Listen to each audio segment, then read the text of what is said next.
Hi there, I'm Stuart, and normally I'm speaking at conferences or running trainings for companies all over the world from a system I created called Live Big, which is about empowering ourselves to make the most of our talent and our potential and learning how to bring it out in others. And it struck me that right now there are some things in this system that could be really powerful for all of us to help us manage our mindset through this coronavirus crisis. How to remain optimistic, focused, calm, even happy as we go through this challenge. So I wanted to share that with you on this training video. Let's dive into it right now. I hope you enjoy.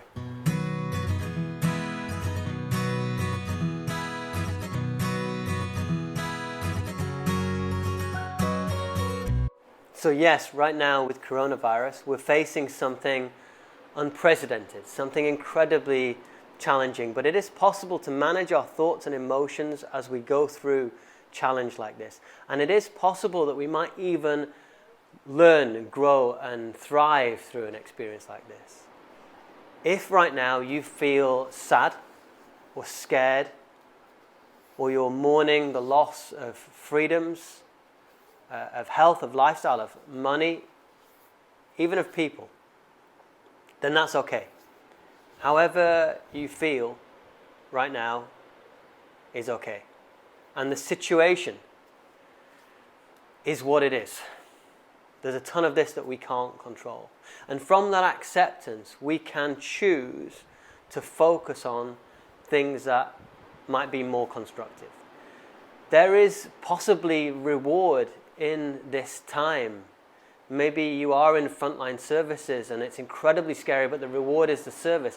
Or maybe like me, you're just locked down and the reward might be what you can do with this time. You know, what projects, what creative exploits can come out of this forced stop. Shakespeare wrote some of his most popular works whilst in quarantine from the plague. Or perhaps it's about the time you get to spend with your family, or just to stop and pause and be alone and rest.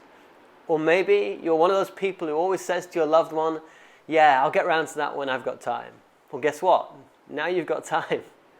You know, and we'll come out of this with the cleanest houses, garages, cars, sheds than we've ever had. And we may be asking our governments at the end of this to please extend the lockdown because I haven't finished my projects. But the skill that I believe can really help us, it's really simple, really pragmatic, really grabbable in this moment, is optimism. Optimism is our ability to accept it is what it is and then to choose to focus on what we want instead. Because it's not the events that happen to us that define our happiness and our success. It's how we interpret them, the stories we tell ourselves. And we tend to think that success will drive our happiness. But it doesn't work. Because once we get what we want, we just want something else. But not only doesn't it work, it's the other way around. When we are happy, we are better performing. The left prefrontal cortex of our brain fires where we do all our logical thinking. Our brains are flooded with a chemical called dopamine, which lights up the learning centers of our brain. Doctors diagnose to be in a positive state before diagnosing patients, diagnose patients 20% faster. Children primed to be in a positive state before putting blocks together, put blocks together 50% faster. Optimists live 20% longer than pessimists. Chronic stress is incredibly bad for our health. Some studies say it's almost 10 times worse for our health than smoking is. In 1985, this guy, Dr. Martin Seligman, was studying insurance salespeople with the MetLife company. He found that those salespeople who scored above average for optimism sold 37% more insurance. Optimism is a massive driver of our happiness, obviously, and our performance. Optimists are more creative, more engaged at work, more productive, and have better health. But how does it work? Optimism is driven by two key mindsets. Firstly, our ability to accept it is what it is. Stuff happens. You can't control everything around you. We certainly can't control the coronavirus. We are not in control of our government's response. We are not in control of what other people do around us. And then to shift our attention to focus on what we want instead. This is an incredibly useful skill at all times. but in tough times it becomes essential. We cannot afford to brood on that which we have lost, that which we cannot do, that which has changed, that which isn't exactly as we feel it should be in our mind. We need the ability to say, okay, fine, that's how the world looks right now, and choose where we put our energy, our attention, our focus, so that we can be more constructive and be happier, move forward, maybe even get what we want, learn, thrive, and grow in these situations. And in this video, we're going to look at why that's important, and then crucially, how to do it. I'm going to teach you a practical tool that you can use during the video on a real life problem that you've got coming from coronavirus, and that you can take away and use and practice and drill into yourselves that will increase your optimism. So we'll share some stories and some science, but we'll also spend some time working on a real life tool, something practical that you can take away and use that will keep you going over the coming days, weeks, and months. So optimism is in the way we think and the way we talk. Do we say, oh my God, I hate this situation, I can't deal with it, it's too stressful? Or do we say, okay, it is what it is, it's happening, let's accept it? Do we say, I can't cope like this, I'm too restricted, what do I do if I can't go to the gym twice a day? Or do we say, okay, I can do exercise at home? Do we focus on what we can do, on what we want, rather than what we can't do? Do we say, oh my God, my industry has just imploded, I've got absolutely no income, and my pension is on the floor. This one's mine. Or do we say, okay, we'll innovate in our industry. I can survive without income for a little while, and I'm sure the pension will come back. Do we focus on what's constructive after accepting? Dr. Seligman calls this our explanatory style, the way in which we describe the happenings of our lives to ourselves. But why does this work? Why does managing our thoughts drive our feelings and drive what we do, our performance? Well, it works because of one simple, unavoidable truth. What you focus on, you get. That is how the brain is set up. That is how we are wired. Have a little experiment of that for yourself right now. Wherever you are, look around that space and notice stuff. Notice lots of things, not just one or two, as many things as you can. I'm noticing, I see that. Say them out loud in your head to yourself. Out loud in your head.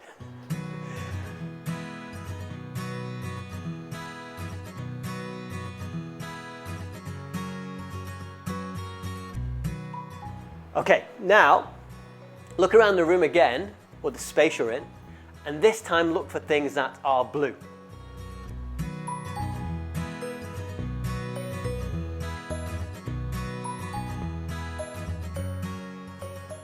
Now tell me, did you notice different stuff the second time to the first? That makes sense to us that you would. But we rarely associate that with how our brains work to filter our whole lives. We don't see everything. We see the stuff we're looking for. In this piece of research done by 2 Harvard psychologists, the younger man is a researcher, and he walks up to the older guy who's a pedestrian, and he asks him for directions. Watch what happens now as 2 guys carrying a painting walk in between those people, and the guy at the back swaps for the researcher. The pedestrian doesn't notice that he's now talking to somebody completely different. And when they do this research, this happens 50 to 70% of the time. It's what psychologists call change blindness, and it's fantastic news. Our brains do not notice everything. It would be too much. We would be overwhelmed. What they do notice is the things we choose to focus on, the things we choose to put our attention on.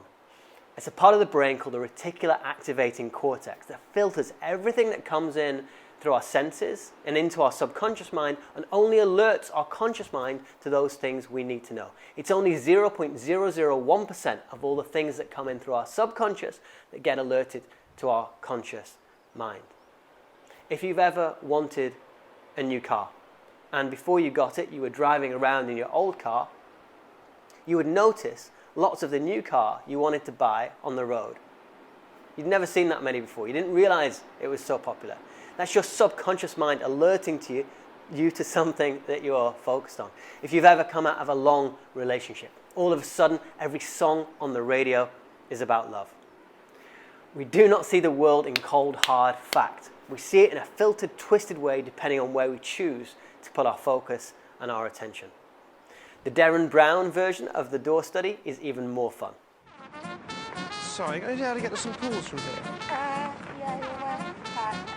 Okay. Is it Go correct? through to here. Do you know where we are on here? And then, Sorry.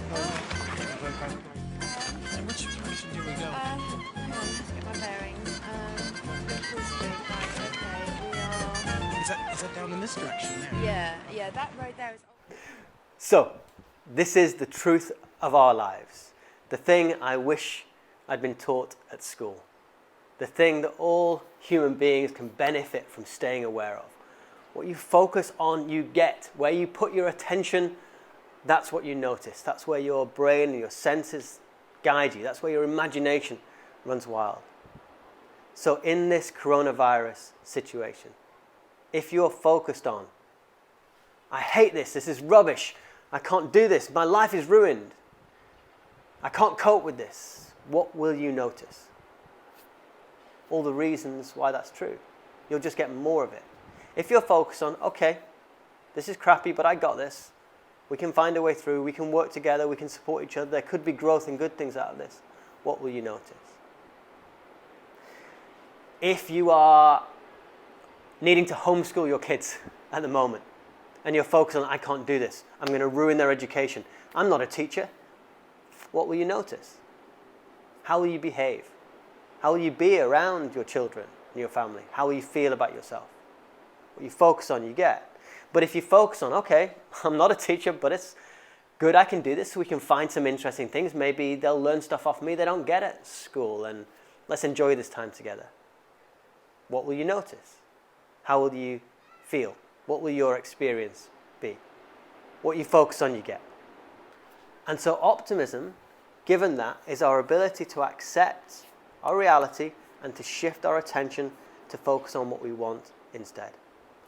Let's have an experience of that together right now. It's really important that if you want to gain from this video, that you do the exercise as well. And you can do it in your head, but it works better if you write it down. It really does work better if you write it down. So I encourage you now, if you can, grab 2 pieces of paper and a pen and do the exercise. This is where the learning gets drilled in. We start to create new neural pathways. The thing starts to stick. So the first thing I would like you to do is this. On a fresh piece of paper, write down one problem, one worry, one fear, anxiety that you have right now coming from this coronavirus situation. Write down one problem, one worry, one fear, one anxiety that you have right now coming from this coronavirus situation. I will give you some time to think about it, just 30 seconds. Remember, do this on a fresh piece of paper. One problem, worry that you have right now. I'll give you some examples. Maybe it's, I can't cope with lockdown. Maybe it's my income has gone. Maybe it's, how am I going to deal with being around my family so much?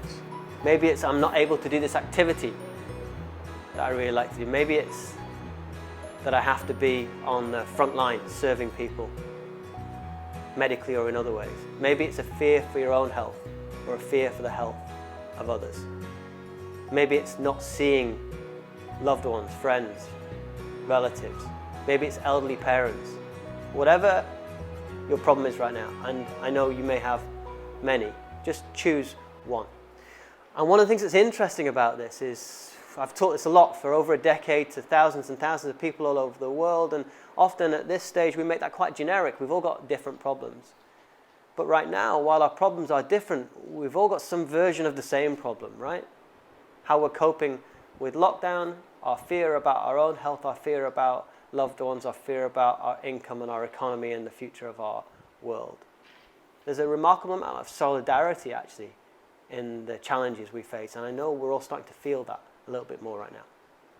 All right, so you're going to need that later on. We're going to work with it, but for now, let's move on to the next stage. Let's look at the importance of our ability to accept it is what it is. 3 big reasons. 1, we worry more than we need to. And worry drives stress, and stress is incredibly bad for us. Stress, as I'm sure you know, is fight or flight, designed from our evolutionary past to help us attack a tiger or run away from a tiger. It's short-term, bursts of adrenaline, noradrenaline, cortisol to help us behave in the way we need to behave in fight or flight. If we've got it over the long term, it's incredibly bad for us. It lowers our immune system, and right now that's the last thing we need. The other reason it's important for us to accept is that we don't see reality as it is. We tend to worry more than we need to. And the third is that our performance increases when we focus on what we want. We get ideas and inspiration. Our left prefrontal cortex works better in the line of what we want. So this is acceptance. If it's raining outside, are you like, oh God, it's raining. Oh, I can't do what I want now. It's always raining here. It's so rubbish. Oh, I'm sick of the wet. Or are you like, yep, it's raining. Tony Robbins says that our suffering comes from the gap between our expectations and our reality. Our mind creates our suffering when we go, life should look like this. It's not right. This thing should be different. And it's not that we shouldn't have expectation, just that we need to be able to be unattached, accepting of the way reality is whilst moving towards the things that we want. To paraphrase the Dalai Lama, if there is something you can do about it, there is no reason to worry. If there is nothing you can do about it, well, guess what? There is no reason to worry. I know that's easier said than done, but we worry more than we need to. Generally, and especially at the moment, we're worrying more than we need to. So our ability to be able to let go of focusing on the problems that we can't do anything about or out of our control, we can do something about even, and not worry about them and surrender, accept that that is how it is so powerful right now for letting go of our stress and our frustration, but then crucially also for allowing us to focus on what we want instead. I heard this beautiful phrase last week that was, in the West, we're always saying, panic, panic, everything is out of control. But in Buddhism, they would say, relax, relax, everything is out of control. I think we have, and I certainly have, this belief that we must control everything. And it's just impossible. And it's one of the biggest drivers of our pressure, our stress, our burnout, and actually the closing down of our brain so that we're not as happy or as high performing as we could be. So, why do we find this so difficult to do? One of the reasons is that we learned it as children. We were taught it by our parents, who we copied, and by our society. We learned that we must be stressed, we must be worried, we must take this seriously. And sometimes I talk to leaders who say, yeah, I like my people to be passionate. And I'm like, yeah, there's a difference between passionate and frustrated and stressed. It's also because we are driven by two strong primal forces from our cave person past. The first is our desire to seek pleasure, where from our evolutionary past, pleasure would have been food or a mate. The second from our cave person past is our desire to avoid pain, where avoid pain would have been not getting killed by a tribe or a tiger. Because the avoid pain stuff is game over stuff, we are hardwired to avoid pain more than we are to seek pleasure. It's what psychologists call a negativity bias. We worry about more stuff than we need to. We will see problems more than we will see opportunities. It's a survival thing from our cave person past. But in today's world, we need it less, but it still overfires. It turns out that 93% of the things we worry about are irrelevant. So again, not saying there aren't things around coronavirus that we should worry about, but just we're probably worrying about a lot more stuff than it actually helps us to worry about. So it's time to get real and use the tool for ourselves right now. I've shared the stories and the psychology. Now let's learn how to do this. First of all, looking at your problem, the thing you wrote down before, can you say, okay, fine, that is what it is? Can you accept the reality of that situation? Now, you're not saying it's acceptable, it's okay. You're not saying you don't want it to change in the future or you won't do anything about it. You're just saying, yes, right now, this is how my world looks. Can I accept it? So ask yourself that question. And the answer is yes, no, or maybe. If it's a yes, great, let it go. If it's a maybe, what would you need to think to tip that into a yes? And if it's a no, that's okay. This is a tool that's not right for all moments. If our dog just died this morning, we don't want to be going around saying, no, it is what it is. It would be weird and inappropriate. This is not a tool for all moments. But perhaps if it's a no, there might be a belief getting in your way, something blocking you. If you're saying, no, it's not acceptable that my parents are alone, maybe what's stopping you is the belief that you must always be there for your parents. Now, that's not a bad belief, but right now you can't. So it's causing you stress and frustration. So can you say it is what it is? Yes, no, or maybe. And consider the situation. Are there things you can do about it? If so, you don't need to worry, just get on. Is there nothing you can do about it? Is it completely out of your control? If so, it would really help you to let go of it. And crucially, does it make you feel crappy? Does it bring you stress, anxiety, fear, worry? Because those things will generally reduce our performance, reduce our happiness, reduce our effectiveness. And in this coronavirus situation, what we really need to stay is calm and balanced so our immune system stays strong. So, first part of the model, the accept part. Can you accept? Yes, no, or maybe. Write it on that piece of paper that you wrote the problem on. Then, on a fresh piece of paper, let's do the second part of the model. This is crucial. It's crucial that we do both bits together. Sometimes I'll teach this to people and they're just like, oh, it is what it is. But they don't refocus their mind. They don't shift their attention.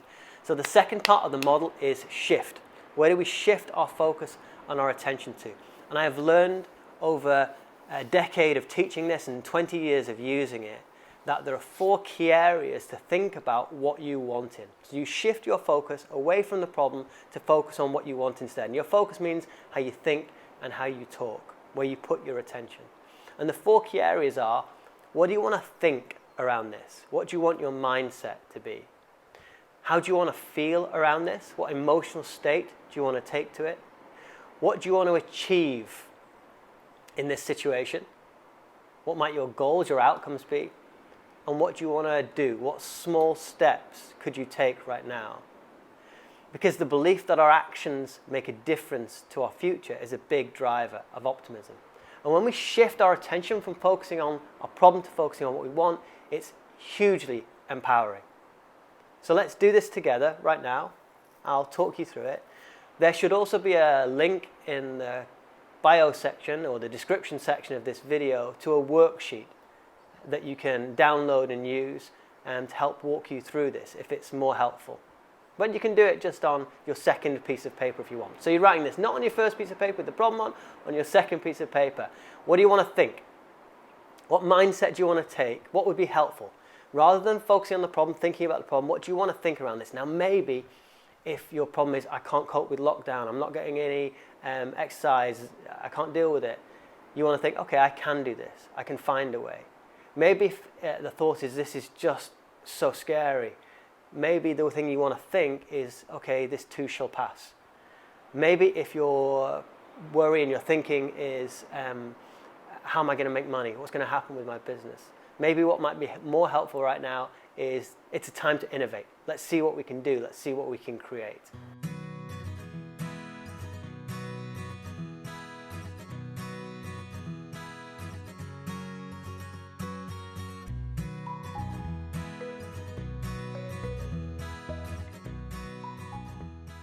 Okay, that should be enough time for the first one.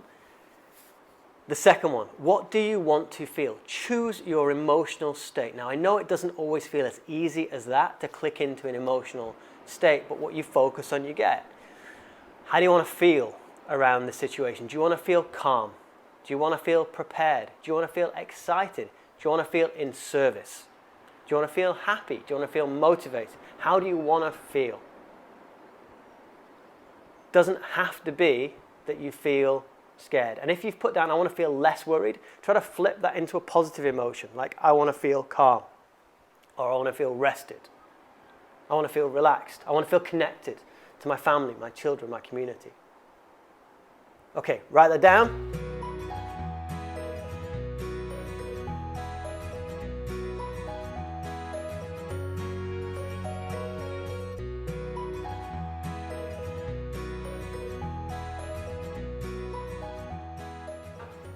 Third one, what do you want to achieve?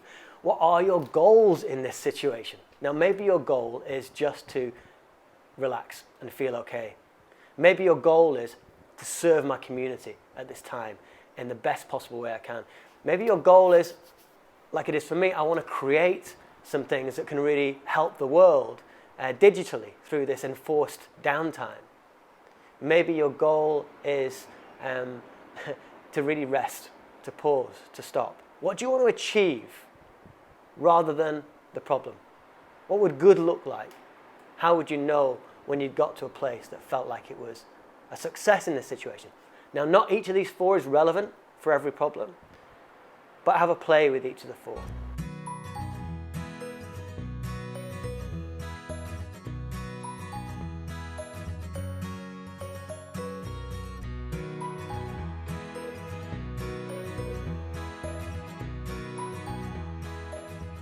Okay, and last one. What do you want to do in this situation? What small action can you take? Write down something that you can do now, today, tomorrow, the next day, certainly within a week. What's your first step going to be? Maybe even within the next hour. Something that helps you feel like you've got momentum and control back and that you are empowered and can move forward in this situation. A small step. The journey of 1,000 miles begins with the first step. Life is a game of inches, as I always like to say. So in this coronavirus situation where we feel out of control with so much, and it's good to recognize that and accept that, in your problem, the situation that you're playing with and you're writing down, what's one small thing that you can do to move you towards what you want, the outcome that you want, the way you want to feel, the way you want to think? Write something down.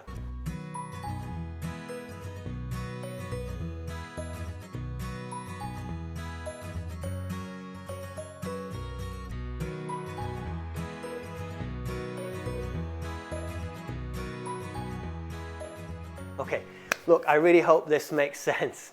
I'm used to teaching this in groups and being able to talk about it, but I really hope that just explaining it and walking you through it allows you to use it. What I would love you to do right now, if that works in any way for you, and it doesn't need to have worked perfectly, this is a training, we need to practice it, we need to drill it in. So what I would love you to do is to, after this video finishes, write down 3 more problems that you have. Use the worksheet for these if you haven't for that one, and run the process again for those. Because the more we drill it, the more it becomes part of our psychology. We create new neural pathways. It becomes a habit, and it's there for us then in the times when we need it. Optimism is a skill. It is a learned skill.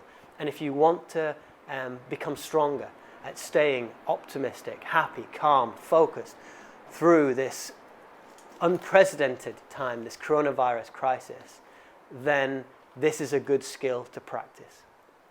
Also, consider, who else can I help with this? Can you share the video? We've got online trainings that we're running for free every week. They'll be in the link as well. If I can help you, email me and we will connect. But maybe also you can just teach this to someone. You can share it with someone else.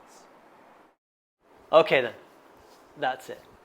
I hope this has been helpful, because this is a historic moment where we are being called upon to be at our best.